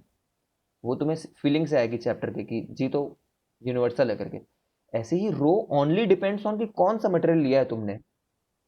ठीक है, कौन सा मटेरियल लिया है उसी बात पे डिपेंड करता है। फॉर्मूले से देख करके मत बता दो, जैसे यहाँ पे नहीं बता सकते थे वैसे यहाँ पे भी नहीं बता सकते हैं। उसके लिए टीचर का ज्ञान या फिर अपना खुद का ज्ञान, एक्सपेरिमेंट का ज्ञान होना चाहिए। ठीक है, आर डिपेंड करता है, रो नहीं डिपेंड करता है। ठीक है, एक बात याद रखना, टेम्परेचर पे डिपेंड करता है ये रेजिस्टेंस, टेम्परेचर पे। ठीक है, ये याद रखना तुम्हें। यहाँ फॉर्मूले में नहीं दिख रहा तुम्हें, इस फॉर्मूले में दिख नहीं रहा है वो भले ही, क्यों जानते हो? इसलिए इसलिए रेजिस्टेंस टेम्परेचर पे डिपेंड करता है, क्योंकि रियलिटी में रो डिपेंड्स ऑन, ये रखना है अब तुम्हें, मोस्ट इंपॉर्टेंट बात, सीबीएसई का ही पार्ट है। रो डिपेंड्स ऑन एक नेचर ऑफ मटेरियल, कौन सा मटेरियल लिए हो, कहीं कॉपर लिए हो क्या, कहीं आयरन लिए हो क्या, कहीं कुछ और ले लिए हो क्या। ठीक है, एंड सेकेंड टेम्परेचर।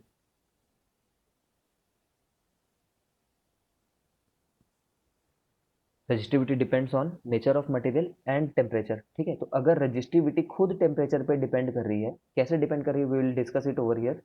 ठीक है, तो रेजिस्टेंस तो क्योंकि रो पे डिपेंड कर रहा है तो पक्का टेम्परेचर पे भी डिपेंड करेगा ये। ठीक है, ये रटना है तुम्हें। रेजिस्टेंस कितने लोग पे डिपेंड करता है? 4 लोगों पे।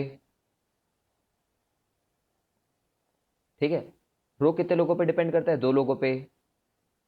अब ये क्वेश्चन समझ रहे हो क्या? अगर मैंने कॉपर वायर बोल दिया तो कॉपर वायर बोलते ही कॉपर का बन गया, तो दोनों की सेम रजिस्टिविटी रहेगी, रेजिस्टेंस अलग अलग रहेगा अगर अलग अलग वायर हैं, अलग अलग उनके लेंथ वगैरह हैं तो। ठीक है, I know it's getting late, इसलिए इसका इस टॉपिक का ना एकदम लास्ट पार्ट समझा रहा हूँ, लास्ट पार्ट, उससे शायद तुम्हारी क्लैरिटी आ जाए, and then this chapter will be sorry and this question will be over.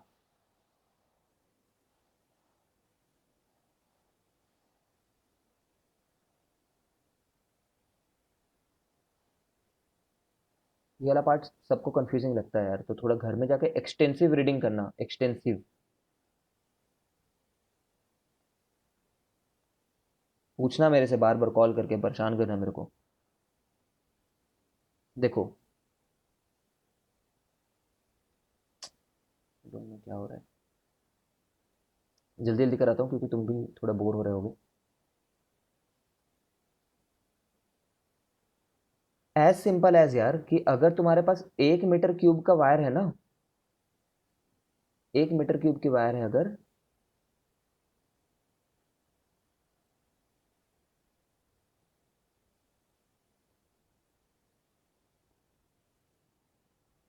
तो ये वायर की कितनी, ठीक है, तो ये वायर की इस वायर में कितने बार कोलिजन हो रहा है ना, वो इस बात को दिखाता है कि इसकी रजिस्टिविटी कैसी है। जैसे कॉपर को लोगे ना, तो copper is a very good conductor, है ना। Silver is the best conductor, by the way you have to mug up this fact, silver is best conductor. ठीक है, ऑफ इलेक्ट्रिसिटी, इलेक्ट्रिसिटी ना, silver is best conductor of electricity. But why don't we use silver, silver क्यों नहीं use कर सकते, क्यों copper use करते हैं? सिल्वर जो फिर चोर आएगा तो तार ही लेके जाएगा वो, हाँ, सोना चांदी। सोना चांदी छोड़ देगा, बाहर का तार ही लेकर के जाएगा। ठीक है, तो सिल्वर एक्सपेंसिव होने के चलते हम लोग नहीं यूज़ करते, कॉपर यूज़ करते हैं, और तो और एल्यूमिनियम यूज़ कर लेते हैं आजकल। ठीक है, नाउ हाँ, अब मैं यहाँ पे क्या बोल रहा हूँ कि ये कॉपर का तार अगर तुम्हें ऐसा दिखेगा ना, तो जो दूसरा तार होगा, एक दूसरी वायर ले आते हैं, किसकी बताऊँ? कोई एक अच्छा सा जानते हो, कोई ऐसा अलॉय जानते हो जिसकी रजिस्टिविटी बहुत हाई है,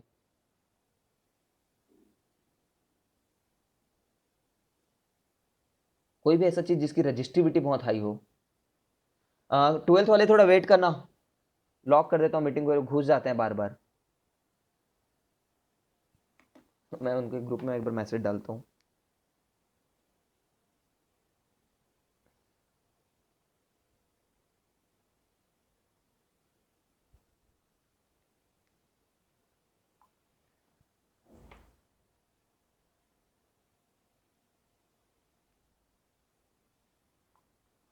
ठीक है, सॉरी। एक बंदा ने बोला देखो सबसे पहले बात, जो टंगस्टन है ना दोस्त, वो अलॉय नहीं है ना, ठीक है, nichrome, nichrome is the correct answer. Brass भी, I guess brass is also good, but nichrome is the perfect answer, ठीक है ना। एक वायर आती है मैंगनीन, मैंगनीन, ठीक है, इसको तुम चाहो तो याद रख लो। बाकी ये निक्रोम, निक्रोम का क्या बना होता है, फिलामेंट। कौन सा वाला, कॉइल का filament, coil, heater coil, heater coil जो है ना वो निक्रोम का बना होता है, ठीक है। निक्रोम एक अलॉय है, तुम ढूंढना किस किस चीज का अलॉय है ये, ठीक है, तुम्हारा वर्क है।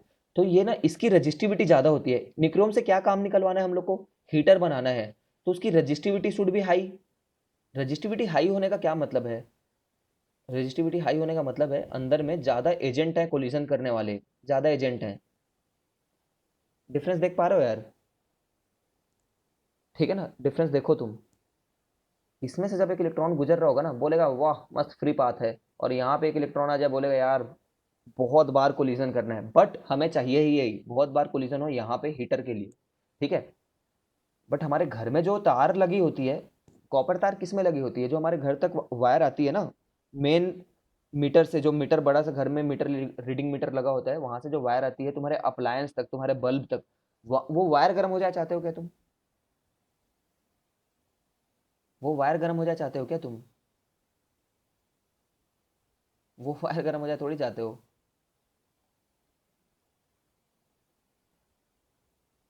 एक बार चेक करना, ये ऐसा वैभव हो रहा है, निकल क्रोमियम एंड आयरन है, ठीक है। तुम नहीं चाहते वो वायर गर्म हो जाए, तो तुम चाहते हो उसमें तो अच्छे से फास्ट प्रोसेस हो, मतलब इलेक्ट्रॉन आए, ज़्यादा एनर्जी वहाँ हमारी खपत मत हो। हर एनर्जी इंपॉर्टेंट है, वहाँ खपत मत हो, बस ट्रांसपोर्ट होने तक में, ठीक है। तो इसकी रजिस्टिविटी जो है ना, ये ज़्यादा रहेगी, ये हाई रजिस्टिविटी का है, ये लो रजिस्टिविटी का है, रजिस्टिविटी इसकी लो है। समझ रहे हो। अब मैं कॉपर वायर कहीं से भी खरीद के लाऊं, मैं कॉपर वायर चाहे कहीं से भी खरीद करके लाऊं, वो ऐसे ही दिखेगा मेरे को अंदर में, ठीक है। अब तुम सोचो, इस वायर में कुछ तो रेजिस्टेंस होगा ना, इस वायर में कुछ तो रेजिस्टेंस होगा, हो सकता है इस वायर की, इतनी बड़ी वायर की रेजिस्टेंस 10 ओम है। अब मैं इतना ही बड़ा बगल में और लगा दूं, इतना ही बड़ा और लगा दूं, तो टोटल रेजिस्टेंस कितना हो गया अब, 20 ओम हो गया है। अब टोटल रेजिस्टेंस 20 ओम हो गया है, ठीक है। तो समझ रहे हो, लेकिन टोटल रजिस्टिविटी अभी भी उतनी ही है जितनी पहले थी, क्योंकि रजिस्टिविटी जो है ना, क्या डिफाइन करती है कि 1 मीटर क्यूब लोगे तो कितना है, ठीक है। Let me just finally say this thing, try to understand this thing.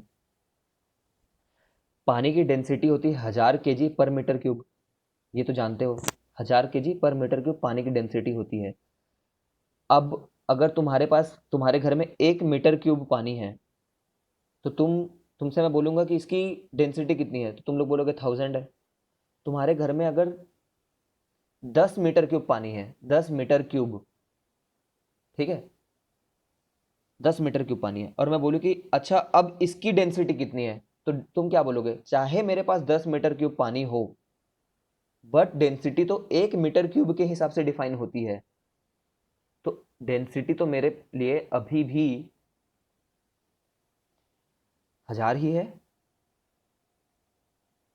Similarly resistivity, चाहे वायर तुम कितनी भी बड़ी ले आओ, कितनी भी छोटी ले आओ, resistivity is defined for 1 metre cube, तो वो तो हमेशा सेम रहेगी।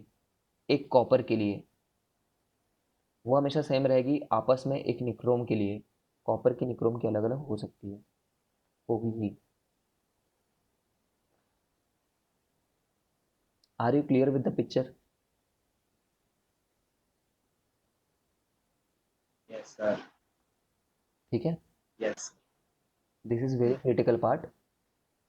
Resistivity is a indicator of how internally the electrons and protons are arranged, how internally they are arrange. तो कॉपर वायर को कट कर दोगे तो अंदर का अरेंजमेंट नहीं बदल जाएगा, उनकी रेजिस्टिविटी उतनी ही रहेगी। तुम्हारे पास छोटा वायर भी है ना, तुम्हारे पास 1 मीटर क्यूब से कम वॉल्यूम का वायर है, 1 मीटर क्यूब से कम वॉल्यूम का वायर है, तभी भी जब तुमसे पूछेगा कि रजिस्टिविटी कितनी है तो तुम बोलोगे यार अगर 1 मीटर क्यूब होता है ना तो कितनी होती, उसके हिसाब से ही बताओगे, भले ही तुम्हारे पास अभी 1 मीटर क्यूब नहीं है। It is a standard thing, it is measured at standard length, at standard volume, 1 metre cube के स्टैंडर्ड वॉल्यूम पे। ठीक है, अब इसको तुम बीच से कट कर दोगे तभी भी अंदर का अरेंजमेंट वैसा ही है, वैसा सही है ना, अंदर का अरेंजमेंट। चलो बहुत हुआ, बहुत हो गया। तुम समझ गए होगे कि क्यों इसमें कॉपर कॉपर थे तो रेजिस्टेंस अलग थी, रेजिस्टिविटी अलग नहीं थी। Do at least at least 20 problem on resistance and resistivity. किससे करोगे? दिनेश है किसी के पास? दिनेश, रमेश, महेश, मुकेश, जो भी बुक है तुम्हारे पास में। हेलो, बोलिए। हाँ, क्लास हो गया आपका? अगला क्लास है, बताइए क्या हुआ। तो बच्चे को रिकॉर्डिंग करने के लिए कैसे इसमें रिकॉर्डिंग होता है पता नहीं है। इसमें मोबाइल में नहीं होता है। मोबाइल से नहीं होता है हाँ, मोबाइल के विवेक से नहीं होता है। तो फिर क्या करूँ सर, लाइव ले लो कि रिकॉर्डिंग कर लूँ? विकी से पूछिए यार एक बार, मेरे से मत। आई एम सॉरी, आवाज़ आ रही है क्या? फ्रॉम शीट गिवन में, या इससे कर सकते हो।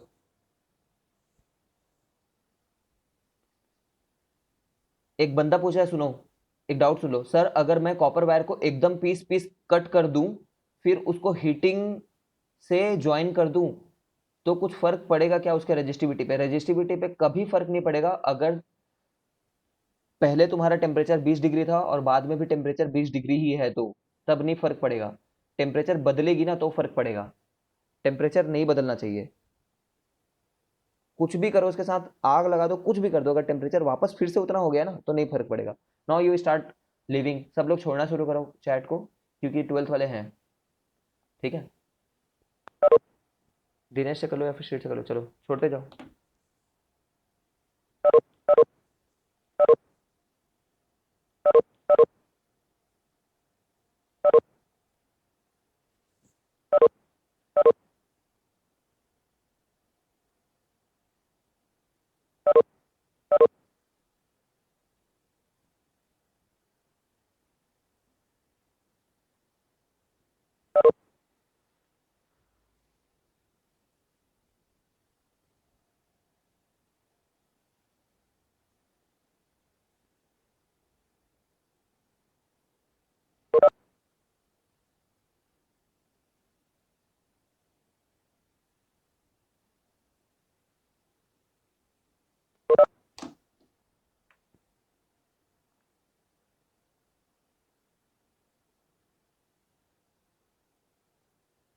Morning sir. Good morning.